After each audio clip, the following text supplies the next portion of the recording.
Hi guys, welcome to our channel Telugu audio stories with Maitri. నా channel ని తప్పకుండా subscribe చేసుకోండి. తప్పకుండా లైక్ చేయండి, షేర్ చేయండి అండ్ హైప్ ఇవ్వండి. నా ఇష్టసకి పార్ట్ 119.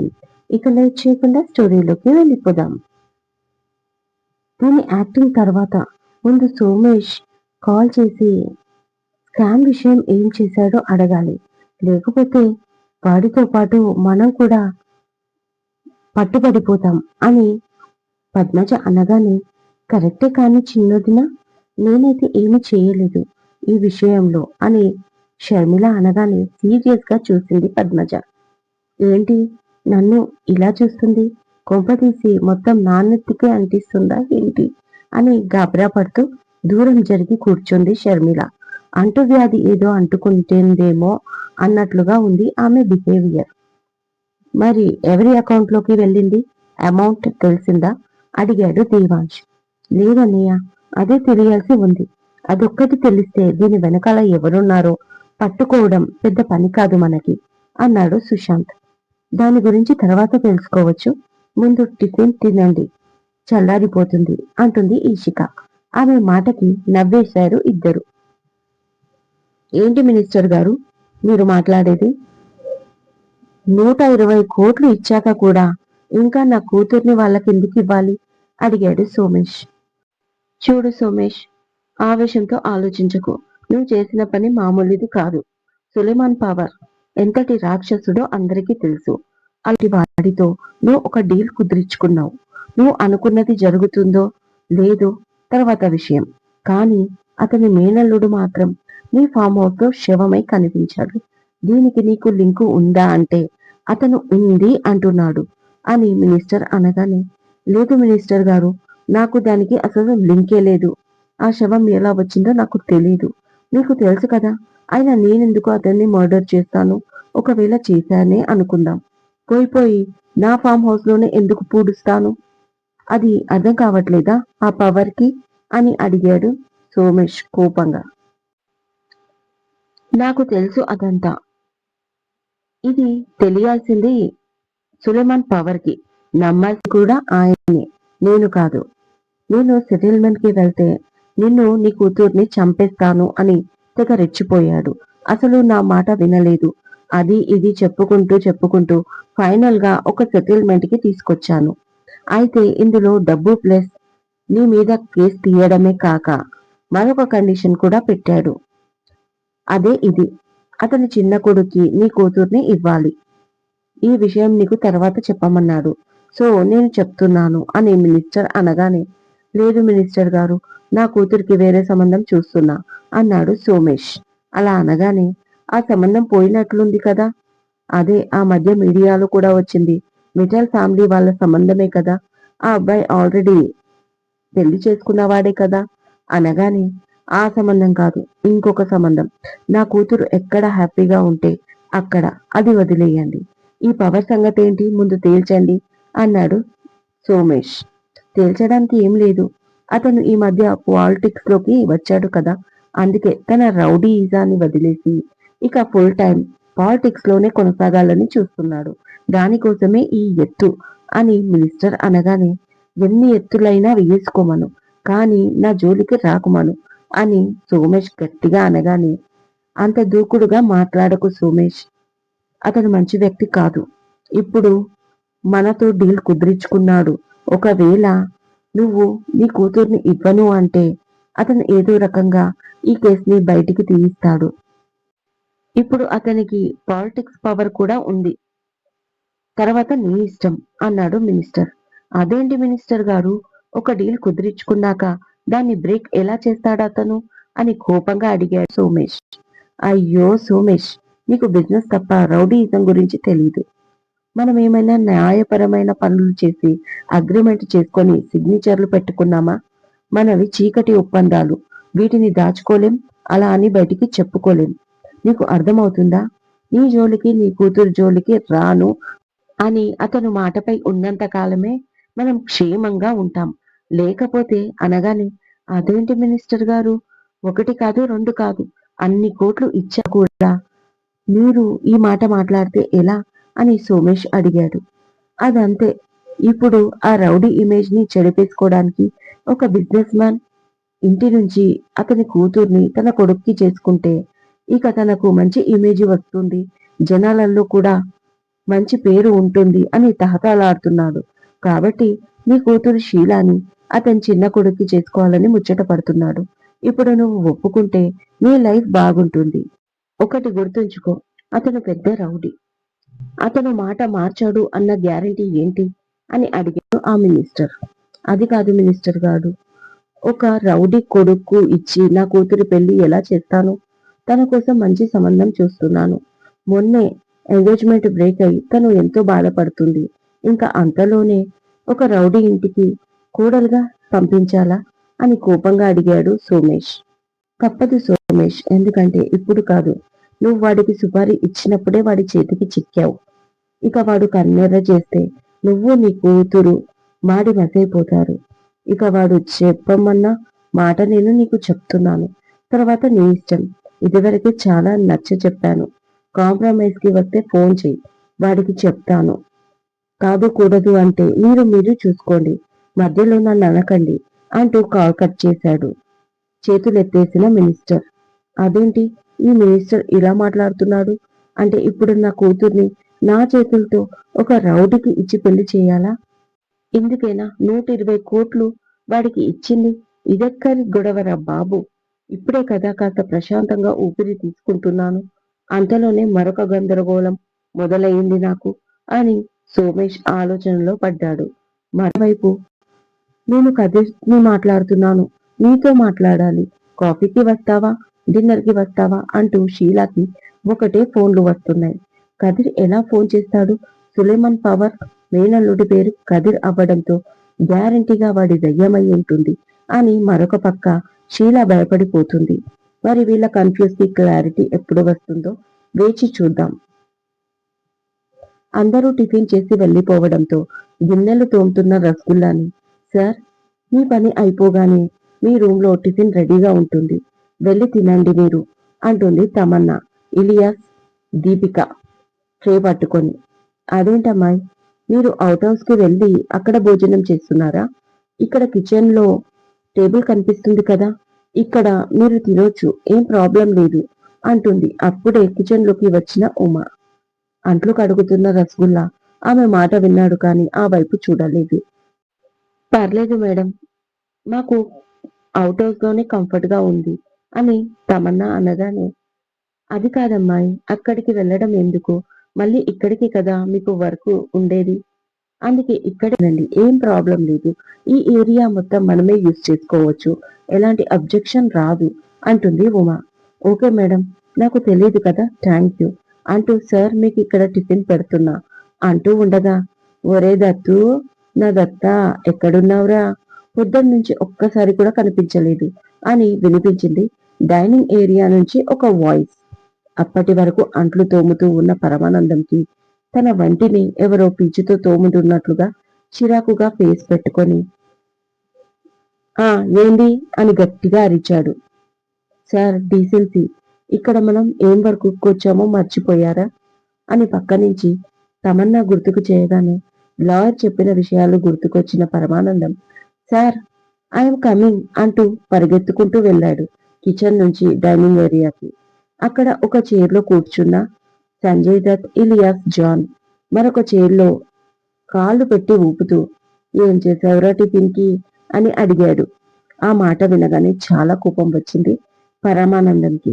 ఫేస్ అదోలా పెట్టుకొని, నేనేం చేశాను, ఇక్కడ చాలా మంది వంట వాళ్ళు ఉన్నారు, వాళ్ళు చేశారు, నేను కాదు అనగానే, వడ్డించాల్సింది నువ్వే కదరా, త్వరగా వడ్డించు, బట్ ముందుగా ఏమేం టిఫిన్లు ఉన్నాయో నాకు మెన్షన్ చెయ్యి అన్నాడు జాన్ స్టైల్గా. ఇక ఎక్కడో కాలుతున్న రసగుల్లా ఫేసు అదోలా పెట్టుకొని ఒక్కో బాక్సు మూత తీస్తూ, ఇడ్లీ ఉంది, దోశ ఉంది, ఉప్మా ఉంది, పెసరట్టు ఉంది అంటూ ఉండగా, ఆ ఉంది పక్కన పెట్టి మిగతాయి చదవరా అన్నాడు జాన్ ఇంకా కోపంగా ఒక చూపు చూస్తూ. Puri vada, Mysore bonda, uthappa, fresh fruits and juice, badam milk, sandwich, prawns salad అని కళ్ళెర్ర చేసి మరీ చెప్తున్నాడు. వావ్, నువ్వు చెప్తుంటే నాకు హోటల్లో ఉన్నట్టుందిరా, ఇక తింటుంటే ఎలా ఉందో అని అతను అనగానే పళ్ళు పటపటా కొరికేశాడు రసగుల్లా. ఏంట్రా చూపు, ప్లేట్ తీసుకొని ఒక 4 ఇడ్లీలు, 2 దోసలు, 2 బోండాలు, 4 పూరీలు అన్నీ వేసేయ్ అన్నాడు జాన్. అవి తినడానికా, అమ్ముకొచ్చుకోవడానికా అన్నాడు ప్లేట్లో పెట్టిస్తూ. పరాచకాలు ఎదవకి, చిన్నప్పటి నుంచి అంతే అండి అన్నాడు ఉమని చూసి. అవును మరి, నువ్వు నా బొడ్డు కోసి పేరు పెట్టినట్టు వెటకరంగా అన్నాడు రసగుల్లా ప్లేట్లో పెడుతూ.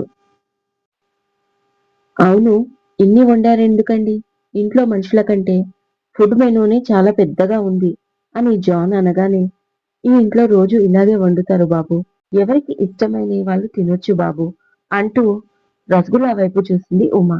అప్పుడే ప్లేట్ అతని ముందు పెట్టి జాన్ వెనుక నిలబడ్డ ఆమెను చూశాడు రసగుల్లా.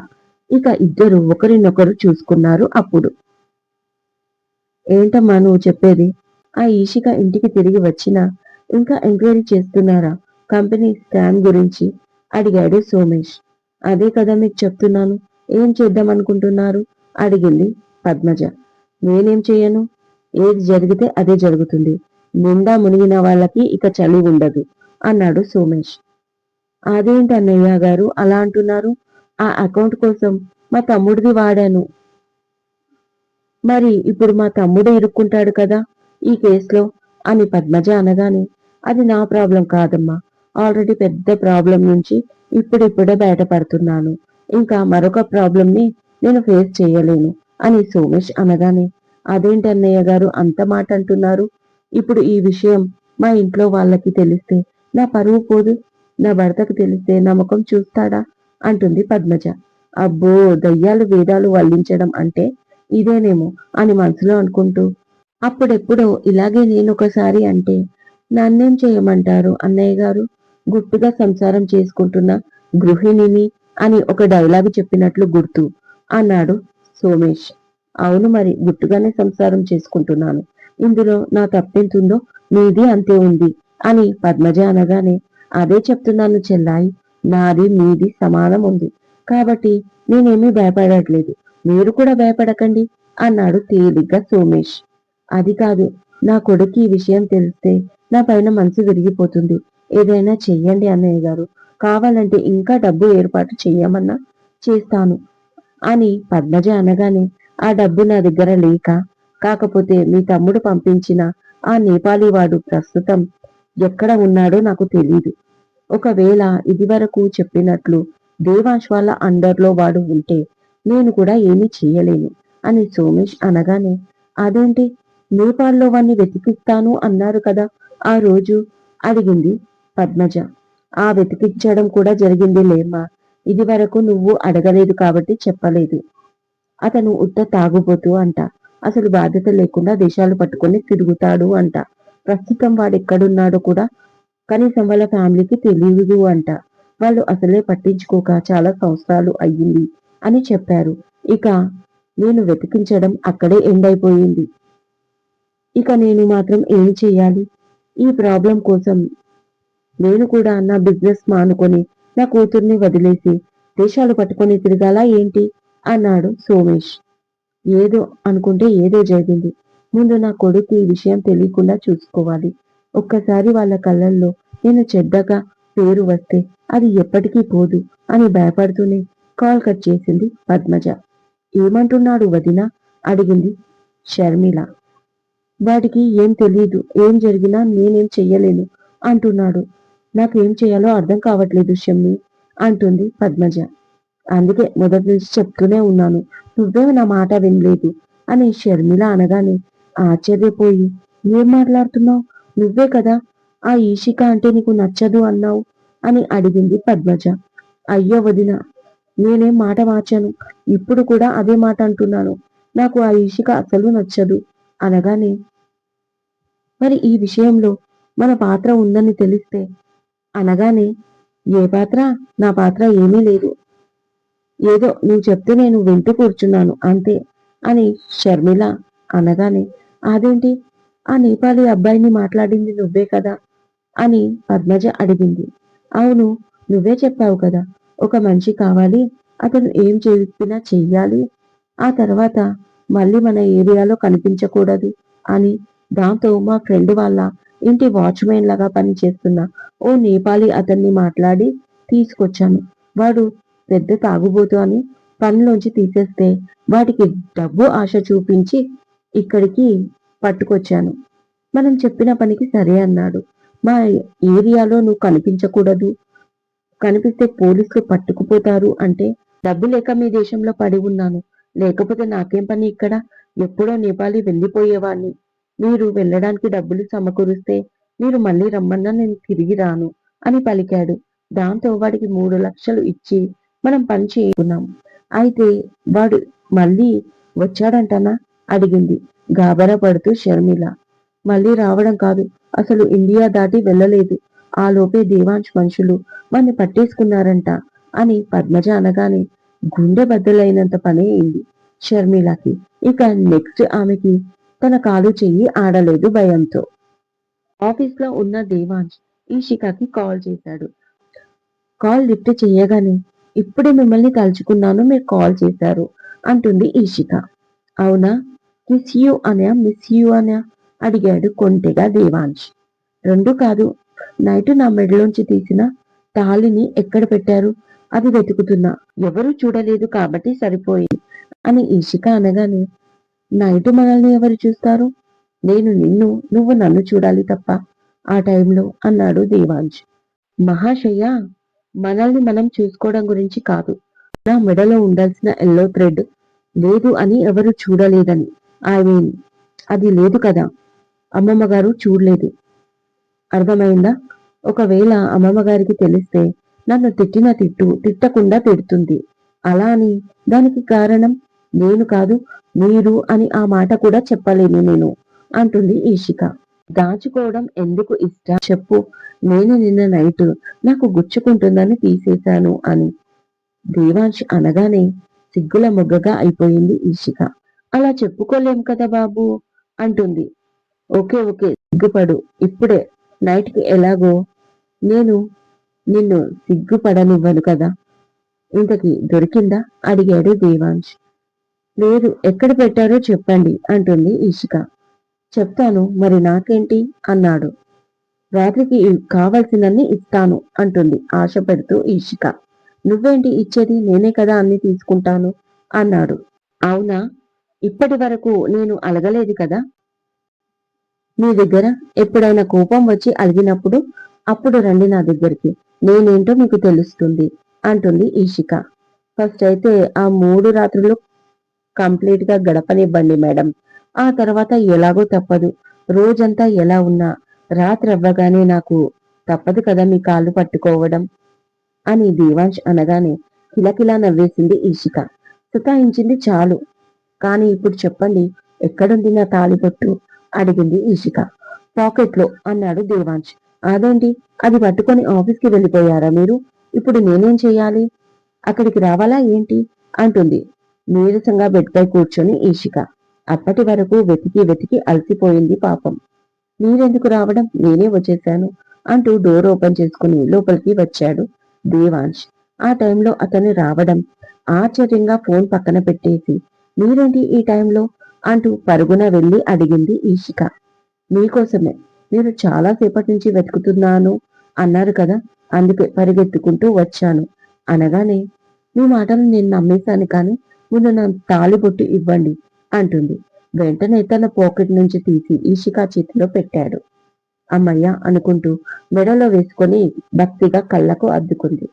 భర్త అంటే భక్తి లేదు, కానీ తాళిబొట్టు మాత్రం భక్తి అన్నాడు దేవాంశ్. అంతేగా మరి, అసలే ఆడవాళ్ళం, సెంటిమెంట్ ఎక్కువ. అది కాక ఈ రోజుల్లో బంగారం ధర చాలా పెరిగిపోయింది. 10 గ్రామ్స్ 1,50,000 తెలుసా అంటూ నవ్వింది ఈషిక. తన మాటల్లో చమత్కారాన్ని చూస్తూ అవునా, ఇప్పుడు నాకంటే బంగారమే ఎక్కువ మీకు అంటూ ఆమెని 2 చేతులు గట్టిగా చుట్టుకొని అతని గడ్డంతో ఆమె చెంపలు మెడ రాస్తూ కితకితలు పెట్టాడు దేవాంశ్. సారీ సారీ, ఊరికే జోక్ చేశాను, మీరే ఎక్కువ, సారీ వదలండి అంటూ నవ్వలేక ఆయాసపడుతూ అరుస్తుంది ఈషిత. ఇదండి ఇవాళటి ఎపిసోడ్. ఈ ఎపిసోడ్ మీకు నచ్చినట్టు అయితే నాకు కామెంట్లో చెప్పండి. అలాగే లైక్ చేయండి, షేర్ చేయండి, హైప్ ఇవ్వండి, సబ్స్క్రైబ్ చేసుకోండి నా ఛానల్ని. మరొక మంచి ఎపిసోడ్తో మీ ముందు ఉంటాను. మైత్రి.